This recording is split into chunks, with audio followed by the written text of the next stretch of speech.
Assalamualaikum warahmatullahi wabarakatuh. Perkenalkan, nama saya Ayu Lestari dari kelas 29A dengan NIM 1947240006 dari Fakultas Ilmu Pendidikan Universitas Negeri Makassar. Di sini saya akan menjelaskan sedikit materi tentang perkembangbiakan tumbuhan, hewan, dan manusia. Untuk lebih jelasnya, mari kita simak video berikut ini.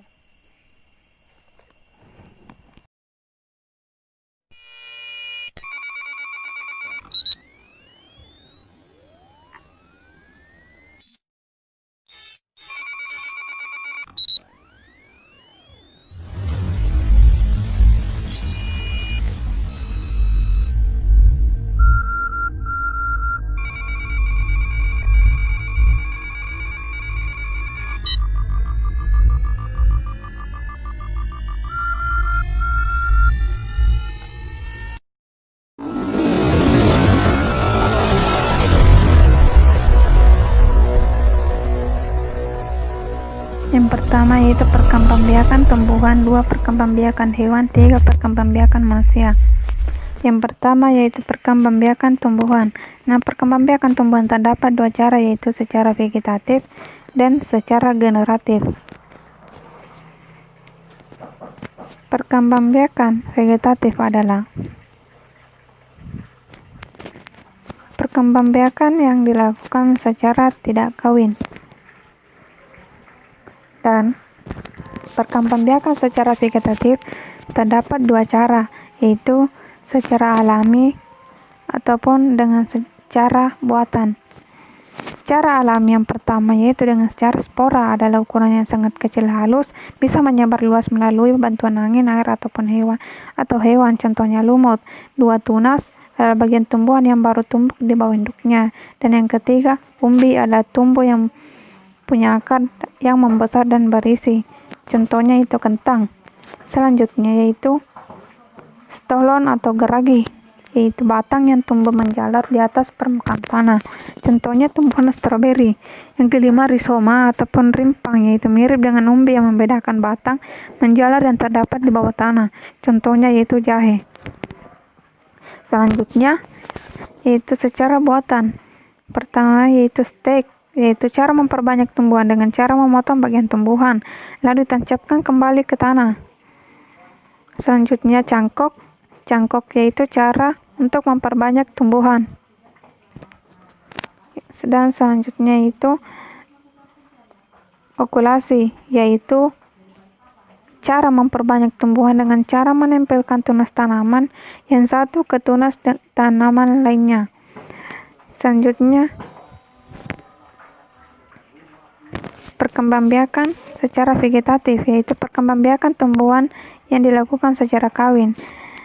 Selanjutnya macam-macam penyerbukan pada tumbuhan. Yang pertama, penyerbukan sendiri, kedua tetangga, ketiga penyerbukan silang, dan keempat penyerbukan bastar. Yang pertama yaitu penyerbukan sendiri.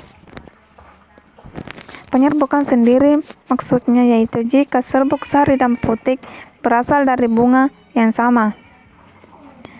Dan selanjutnya, penyerbukan tetangga adalah bila serbuk sari terbang ke bunga yang berbeda tetapi masih dalam satu pohon.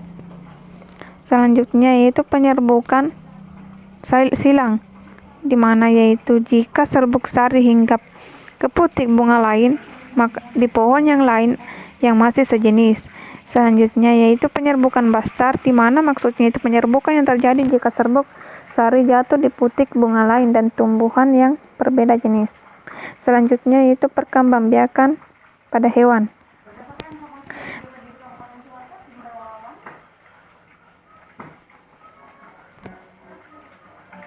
Perkembangbiakan pada hewan terdapat 2 cara, yaitu secara generatif dan secara vegetatif. Yang pertama yaitu perkembangbiakan secara generatif, yaitu ada cara yang pertama yaitu ovipar, 2 vivipar, dan yang ketiga ovovivipar, di mana ovipar yaitu cara perkembangbiakan ovipar atau bertelur dilakukan oleh hewan seperti unggas, dan setelah terjadi pembuahan embrio akan mulai tumbuh. Selanjutnya vivipar, yaitu cara perkembangbiakan vivipar disebut juga melahirkan, karena makhluk hidup mengalami cara perkembangbiakan ini melahirkan dari hasil pembuahan mereka. Selanjutnya embrio tumbuh dan berkembang di dalam rahim hewan betina. Selanjutnya yaitu ovovivipar, di mana yaitu kombinasi dari dua jenis perkembangbiakan sebelumnya. Setelah terjadi pembuahan, embrio yang terbentuk akan tumbuh dan berkembang di dalam telur tersebut. Selanjutnya yaitu cara perkembangbiakan secara vegetatif. Terdapat 3 cara. Yang pertama tunas, yang kedua fragmentasi, yang ketiga membelah diri. Yang pertama yaitu dengan cara tunas.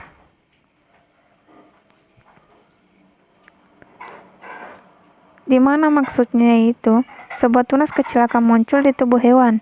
Ketika sudah dewasa, tunas kecil tersebut akan berpisah dengan tubuh induknya dan akan membentuk individu yang baru. Contoh hewan yaitu hidra. Selanjutnya yaitu fragmentasi, di mana maksudnya itu cara perkembangbiakan tersebut dengan memutus ataupun memotong bagian tubuhnya menjadi beberapa bagian, dan potongan tubuh tersebut akan membentuk individu yang baru. Contohnya cacing planaria. Selanjutnya yaitu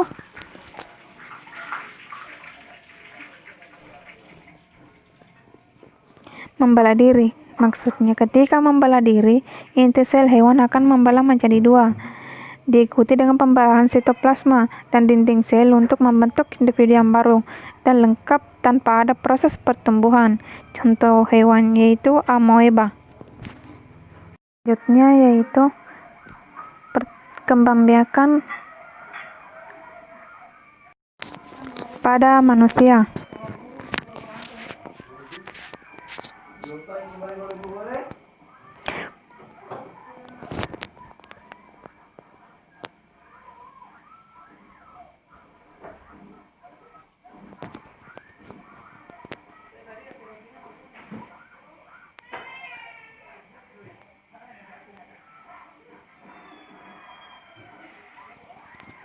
Yang pertama ya, organ reproduksi pada wanita terbagi menjadi 2, yaitu eksternal dan internal.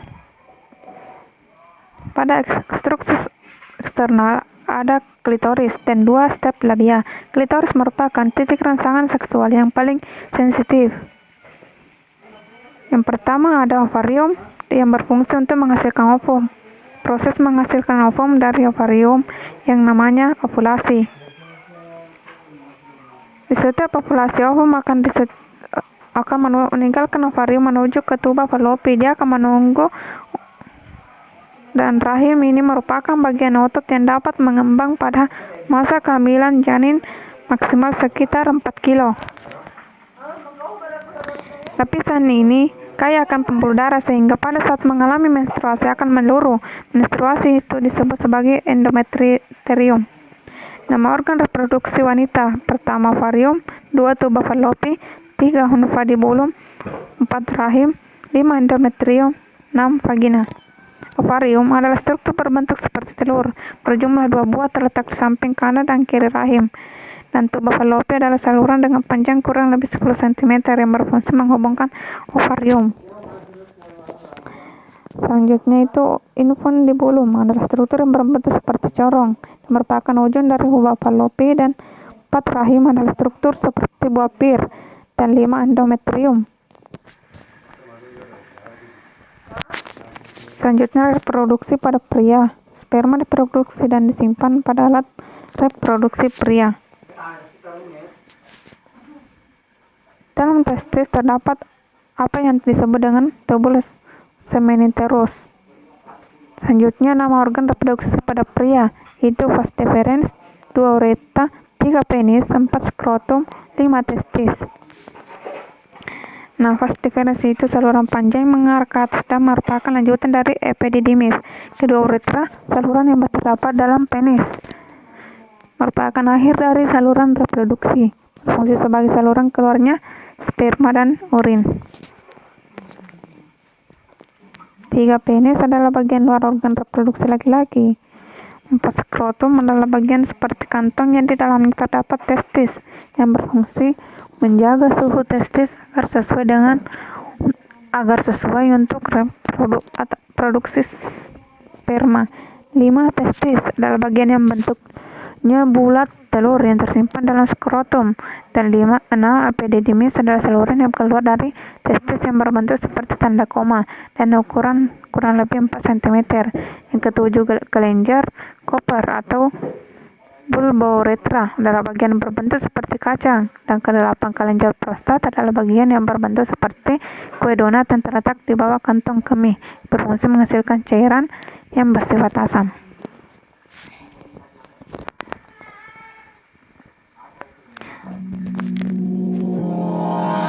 Terima kasih. Semoga dapat bermanfaat dalam menyimak video tersebut. Selamat belajar.